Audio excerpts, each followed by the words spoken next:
मना सर्वथा सत्य सोडू नको रे, मना सर्वथा मिथ्य मांडू नको रे, मना सत्य ते सत्य वाचे वदावे, मना मिथ्य ते मिथ्य सोडून द्यावे। जय जय रघुवीर समर्थ श्रीराम। या ठिकाणी मनाला उपदेश करत असताना समर्थ म्हणतात, मना सर्वथा सत्य सोडू नको रे, सत्याची कास धरावी, सत्य मार्गाने वाटचाल करावी, सत्य स्वीकारावं। आपण अनेक संतांच्या वाङ्मयाचा जर विचार केला, आपण अनेक संतांच्या चरित्राचा जर अभ्यास केला, आपण अनेक संतांच्या शिकवणीचा जर विचार केला, तर प्रत्येक संतांनी आपल्याला सत्य स्वीकारायला सांगितलेलं आहे। तुम्हाला जर स्वीकारायचंच असेल तर सत्य स्वीकारा, कारण सत्याच्या मार्गाने वाटचाल करणाऱ्या माणसाला कधीच पराभव होत नाही, कधीच दुःख होत नाही। फक्त आपल्या आयुष्यामध्ये सत्य काय आणि असत्य काय हे आपल्याला कळलं पाहिजे। आता या कलियुगामध्ये काय झालंय माहितीये का, असत्याचं अवडंबर भरलेलं आहे, अवडंबर माजलेलं आहे। असत्य जास्त प्रमाणामध्ये पाहायला मिळते, त्यामुळे सत्य शोधावं लागतंय, सत्याची ओळख घ्यावी लागते। असत्याकडे मनुष्य सहज आकर्षित होतोय, असत्याकडे मनुष्य सहज वळला जातोय, सत्याकडे त्याला वळवावं लागतंय, सत्याची त्याला जाणीव ओळख करून द्यावी लागते। आणि म्हणून दासबोधामध्ये समर्थांनी मांडलेलं आहे, सांगितलेलं आहे, सत्य कळाया कारणे बोलिली नाना निरूपणे। सत्य कळाया कारणे, निरूपण कशासाठी मांडावं लागतंय, सत्य कळाया कारणे।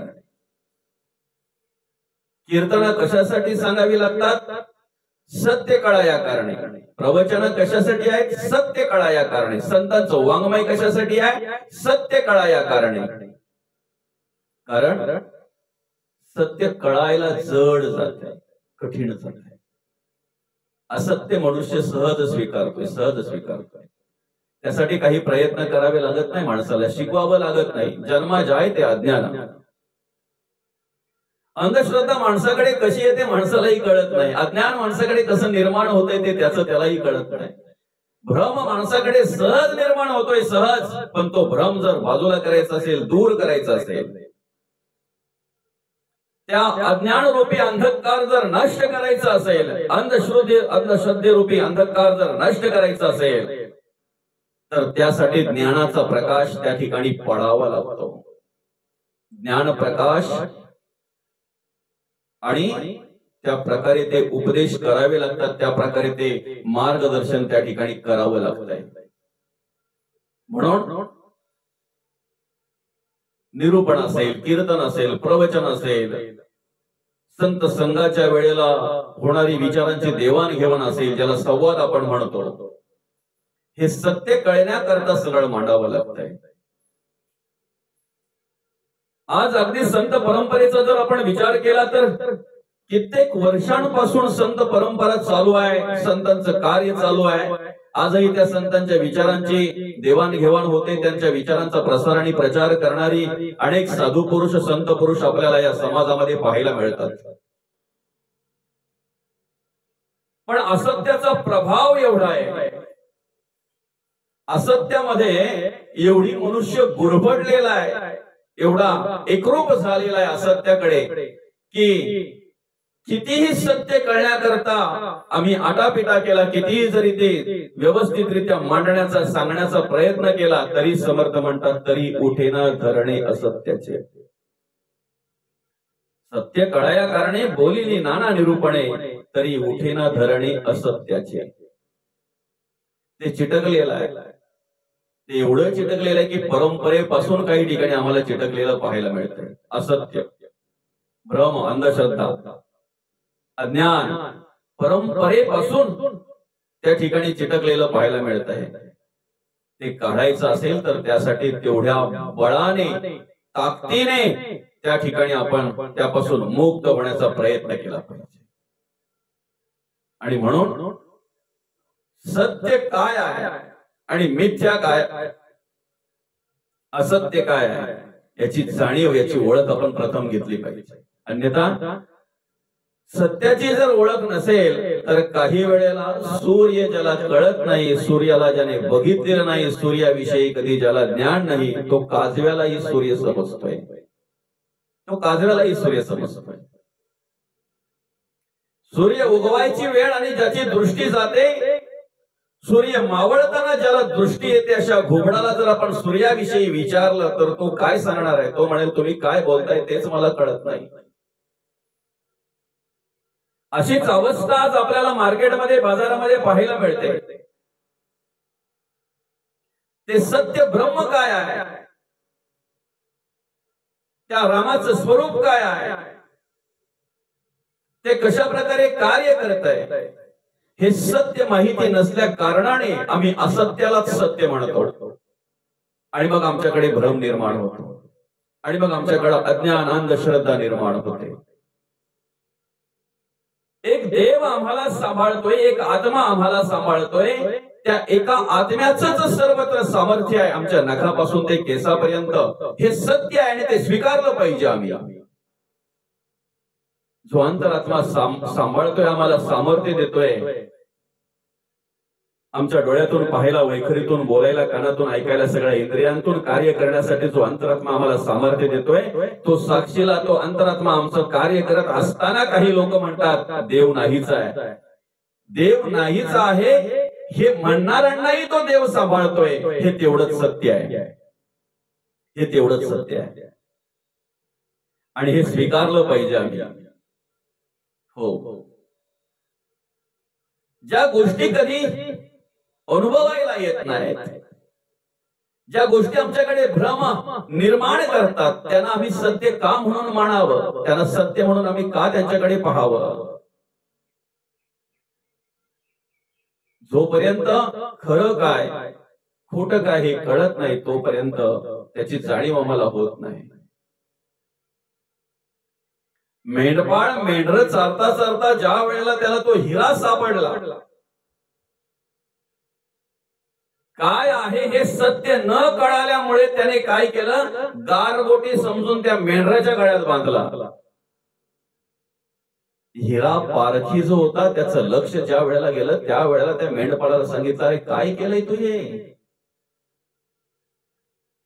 तसं आम्हाला हा नरदेह कशासाठी दिलेला आहे, हे देह कशामुळे कार्य करते, कोणामुळे कार्य करते, हे देह कार्य करण्यासाठी सामर्थ्य कोणाचं आहे, हे न कळाल्यामुळे अतिशय महत्वाचा 83,99,999 योनींपेक्षा श्रेष्ठ असलेला नरदेह त्या मेंढपाळासारखा आम्ही मेंढराच्या गळ्यात बांधला होता. गारगोटी सारखा हिरा आहे, नरदेह म्हणजे हिरा आहे. पण पैलू पाडणारा साधू भेटला तरच कळेल. हिरा पारखी म्हणजे सत्संग, सत्पुरुष, साधू पुरुष जर भेटले तरच आम्हाला या हिऱ्याची किंमत कळते. म्हणून हे सत्य कळण्याकरता, हे सत्य मांडण्याकरता संत शिकवण देत असतात.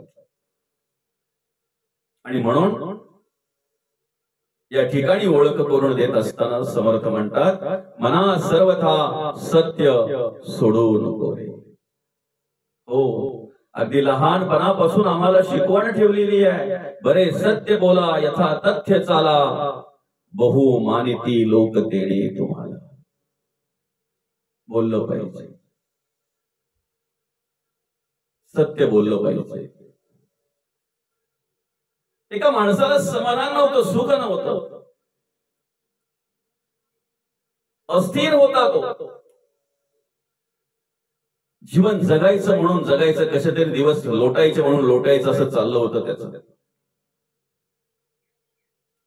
ज्या वेळेला साधू पुरुषाची भेट झाली त्यावेळेला त्याला माहिती आहे साधू पुरुष आपल्याला उपदेश करतात आणि ते आपल्या हिताचे असतात. म्हणून त्या साधूला नमस्कार केला आणि त्या साधूला सांगायला लागला तो मनुष्य, मला समाधान नाही, मला सुख नाही, मी अस्थिर आहे, नुसती जीवाची धावपळ माझ्या चालू आहे, पण काही मिळत नाही.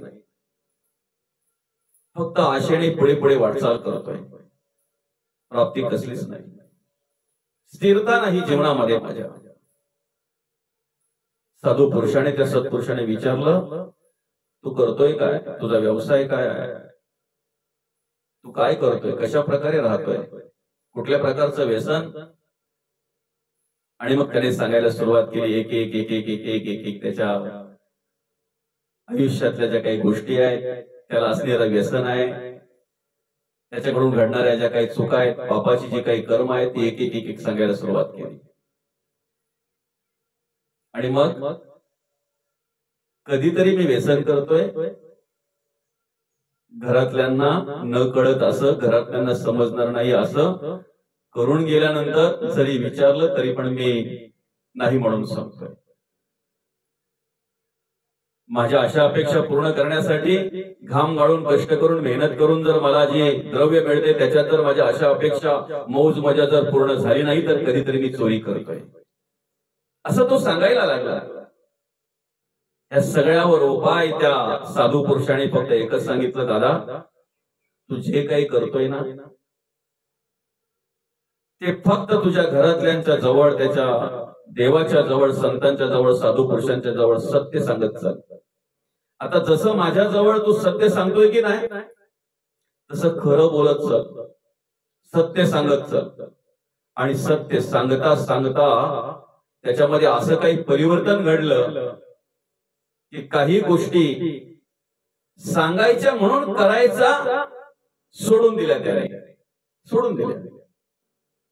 एवढं परिवर्तन घडलं की पूर्वी तो न सांगणाऱ्या गोष्टी सुद्धा लपवून ठेवायचा, सांगण्यासारख्या असलेल्या गोष्टी सुद्धा लपवून ठेवायचा. पण आता मात्र न सांगण्यासारख्या गोष्टी सुद्धा ज्या वेळेला सांगायला त्याने सुरुवात केली, सत्य जगापुढे, सत्य सगळ्यांपुढे मांडायला सांगायला जेव्हा सुरुवात केली ना त्यावेळेला त्याच्या मनामध्ये एवढं परिवर्तन झालं की अरे आपण काय करतोय, काय केलं पाहिजे, हा प्रकाश त्याच्या अंतःकरणामध्ये पडला, त्याच्या बुद्धीमध्ये पडला. आणि खऱ्या अर्थाने सत्य बोलता बोलता सत्य कार्य कधी घडलं त्याच्याकडून, सत्य कार्य कधी घडायला लागलं हे त्यालाही कळलं नाही. परिवर्तन घडलं त्या ठिकाणी. पाप कर्म करण्याचं पहिलं नियम किंवा पहिला, आता नियम काय तिथे म्हणता येणार नाही, पहिली प्रक्रिया जी असेल तर खोटं बोलणं, असत्य बोलणं, असत्य वागणं, इथून पापाला सुरुवात होत असते. आणि म्हणून या ठिकाणी समर्थ आम्हाला आपल्याला उपदेश करतात, मना सर्वथा सत्य सोडू नको रे, मना सर्वथा मिथ्या मांडू नको रे. का म्हणून खोटं बोलावं, का म्हणून मिथ्या हे त्याचे गाजावाजा करावा, का म्हणून पाप कर्माचा गाजावाजा करावा. हो, आज या कलियुगामध्ये मनुष्य वाईट कर्म करत असताना, म्हणजे व्यसन केलं तरी तो एवढा स्वाभिमानात सांगतोय की हे व्यसन मी केलंय, मी करून आलोय.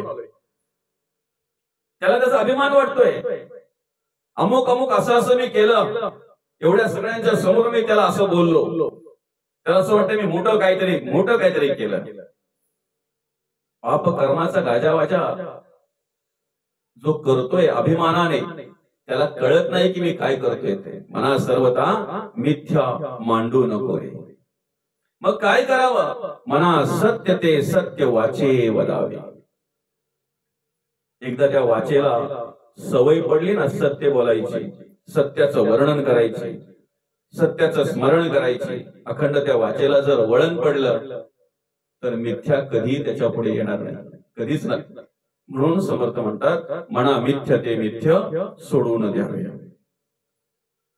सत्य स्वीकारल्यानंतर तिथे मिथ्या येईलच कसं बरं, असत्य येईलच कसं बरं. जर सत्य आणि सत्य कार्य आपण करत असू तर सोडून द्यायला पण मिथ्या आपल्याकडे शिल्लक राहिलेलं नसेल. सत्य वचन जर आपल्या मुखामध्ये असेल तर असत्य यायला जड होईल, येणारच नाही, सोडून द्यायचा प्रश्नच येणार नाही. पण तरी सुद्धा समर्थ म्हणतात, मना सत्य ते सत्य वाचे वदावे आणि मना मिथ्या ते मिथ्य सोडून द्यावे, सोडता आलं पाहिजे. म्हणून साधूचा उपदेश आहे. म्हणून सत्पुरुष जे आहेत ना, साधू पुरुष जे आहेत ना, ते पहिले सत्य आणि असत्याची ओळख करून देत असतात. एकदा सत्य असत्य माणसाला कळलं की पुढे त्याच्या आयुष्यामध्ये कसं जगावं कसं वागावं त्याला आपोआप माहिती होत आहे. आणि म्हणून सत्य कळण्याकरता ह्या निरूपण आहे, सत्य कळण्याकरता कीर्तन आहे, प्रवचन आहे, ते अखंड आपण श्रवण करायला हवं.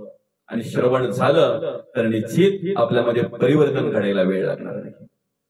जय जय रघुवीर समर्थ.